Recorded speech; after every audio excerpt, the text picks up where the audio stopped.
Hoi, hoya, hoi. Hoi, hoya, hoi. Hoi, hoya, hoi. Siapa takut bertanding? No contest number 1 and number 2. Assalamualaikum. Salam sejahtera. Perhimpunan Agung UMNO atau PAU yang sedang berlangsung ialah untuk satu tujuan sahaja. Mereka nak mendapat sokongan ahli dan mereka nak bentang dan luluskan usul bahawasanya pertandingan untuk jawatan presiden dan timbalan presiden diharamkan. Mereka tidak mahu ada pertandingan untuk jawatan presiden dan timbalan presiden supaya Ahmad Zahid Hamidi boleh kekal sebagai presiden parti. Mereka tahu sekira ada pertandingan untuk jawatan presiden dan timbalan presiden, maka Zahid dan running mate dia akan tumbang. Dan mereka buat macam-macam lah. Mereka nak bentang satu persepsi baru, naratif baru. Mereka buat spin bahawasanya untuk kebaikan, untuk kestabilan, untuk menentukan yang UMNO tidak pecah dua, maka eloklah pertandingan untuk jawatan presiden dan timbalan presiden ni ditutup, diharamkan. Sebab sekarang UMNO tak pecah dua. Kalau ada pertandingan, UMNO akan pecah dua. Ini gambaran yang mereka beri.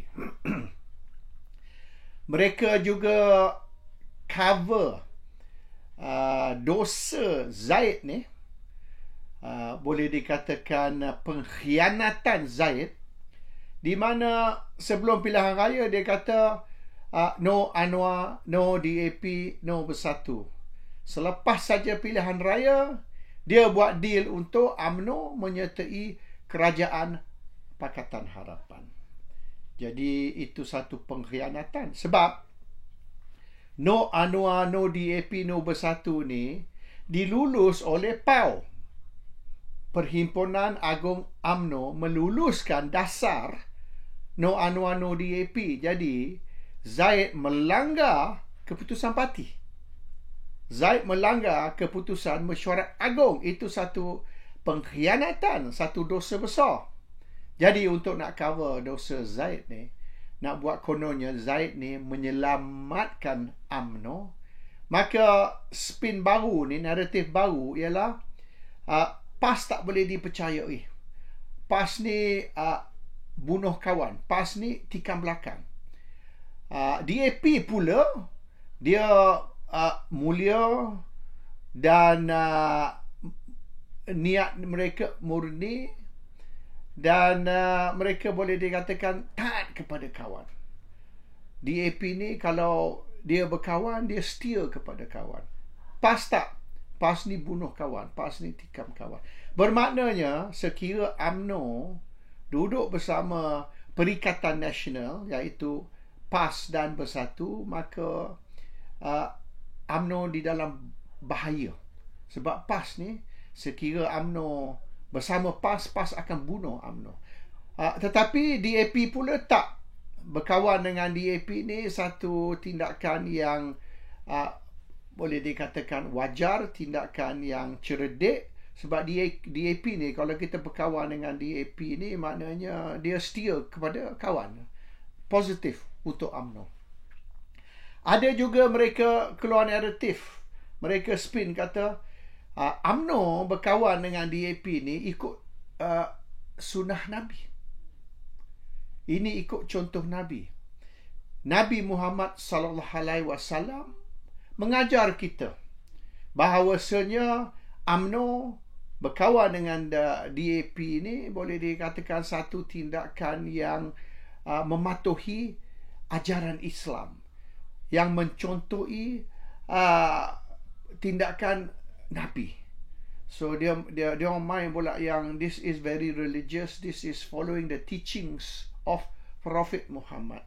Maknanya kalau UMNO berkawan dengan DAP, maknanya UMNO ni betul-betul mengikut ajaran Islam dan ajaran Nabi Muhammad. So UMNO is far more Islamic than PAS. PAS ni berkata nak menegakkan Islam, nak menegakkan adin Islam, sistem Islam.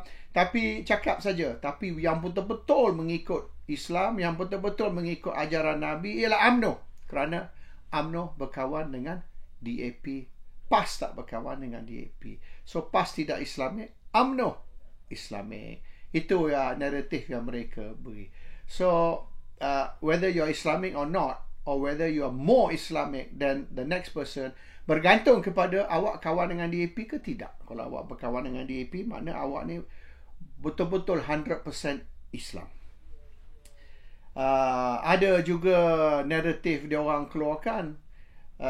Mereka mengatakan yang UMNO ni bermusuh dengan DAP berpuluh-puluh tahun.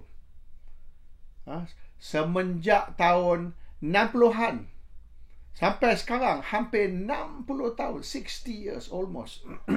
UMNO ni bermusuh dengan DAP. Tapi sokongan Melayu tak meningkat.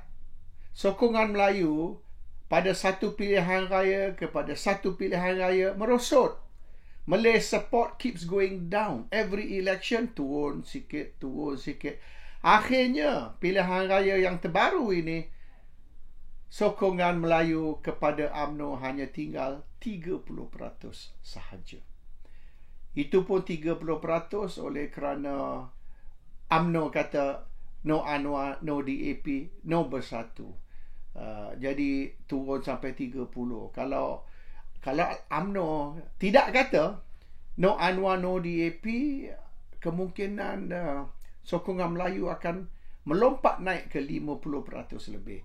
Jadi dengan bermusuh dengan DAP, kutuk DAP 5-60 tahun, tidak menguntungkan UMNO sebab orang Melayu tidak sokong UMNO. Orang Melayu tidak sokong UMNO apabila UMNO bermusuh dengan DAP, bila UMNO kutuk DAP.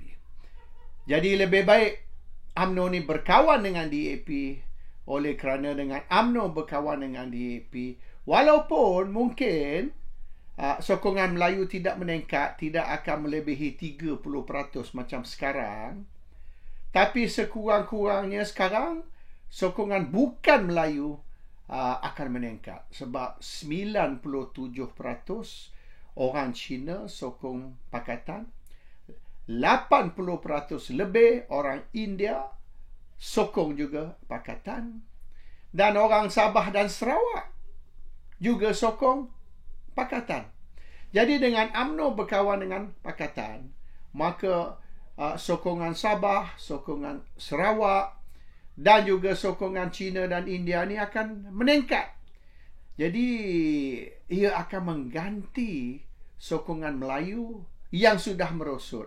So bermaknanya you replace Malay support for non-Malay support for East Malaysian support. So ini boleh dianggap sebagai satu strategi yang pandai, kerana apabila orang Melayu sudah tidak sokong awak dapat sokongan dari orang bukan Melayu. So mungkin pilihan raya akan datang, kerusi UMNO yang hanya tinggal 26 sahaja. Dan jangan lupa orang Sabah sekarang sudah tak sokong UMNO lagi oleh kerana langkah kangkang yang gagal baru ni. Jadi terpaksalah UMNO mendapat sokongan dari luar East Malaysia. Sarawak memang tak ada UMNO. Sabah UMNO boleh dianggap sebagai habis, akan hapus pilihan raya akan datang. So dengan Sabah Sarawak ni UMNO tidak boleh mendapat sokongan, maka kenalah UMNO mendapat sokongan dari kaum Cina dan kaum India. Sekira tidak, kemungkinan UMNO pilihan raya akan datang 20 kerusi pun susah nak menang. So ini senario ataupun gambaran yang cuba diberi. Jadi mereka tak maulah kata no contest number 1, number 2 ataupun tidak ada pertandingan untuk jawatan presiden dan timbalan presiden ni kehendak Zaid. Jadi mereka kata 140 bahagian UMNO dari 191, 140 bahagian UMNO menyokong no contest number 1 and number 2. And 140 bahagian ini mewakili lebih dari 1 juta ahli UMNO.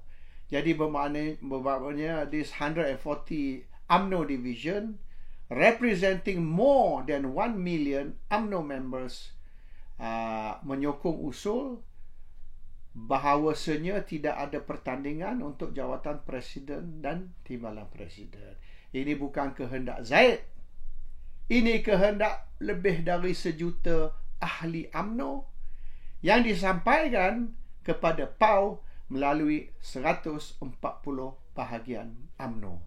Ringkas cerita, lebih dari separuh, majoriti ahli UMNO dan bahagian UMNO tidak mahu pertandingan untuk nombor 1 dan nombor 2, dan mereka nak Zaid ni kekal sebagai Presiden UMNO untuk 1 penggal lagi.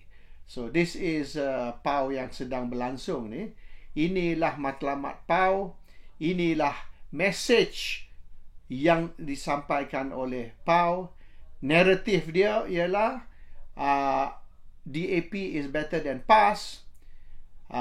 Tindakan Zaid untuk membuang PAS dan berkawan dengan DAP dan Pakatan ialah satu tindakan yang bijak, dan oleh kerana Zaid lah, tindakan Zaid ni menyelamatkan UMNO dan menentukan yang UMNO ni akan hidup selama-lamanya dan tidak akan mati. Dan Zaid ni bukan pengkhianat, Zaid ni penyelamat. He is a savior, not the traitor of UMNO. Dan sekira Zaid tidak bertindak demikian, maka masa depan UMNO ni gelap. Sekarang masa depan UMNO sangat-sangat cerah. Dan Zaid ni mesti diberi maknanya reward dengan dikekalkan sebagai Presiden UMNO, sebab tindakan Zaid ni bukan melanggar keputusan PAU yang lepas, keputusan PAU sebelum PRU 15, iaitu no anu DAP. Itu keputusan PAU. Tapi Zaid ni melanggar keputusan PAU yang lepas. Tapi dia bukan pengkhianat. Kerana melanggar keputusan PAU, dia ni savior, penyelamat kepada UMNO. Dan perlu Zaid ni dipuji dan dimuliakan atas tindakan beliau menyelamatkan UMNO. Hoi, hoi, ahoi. Hoi, hoi, ahoi. Assalamualaikum. Salam sejahtera.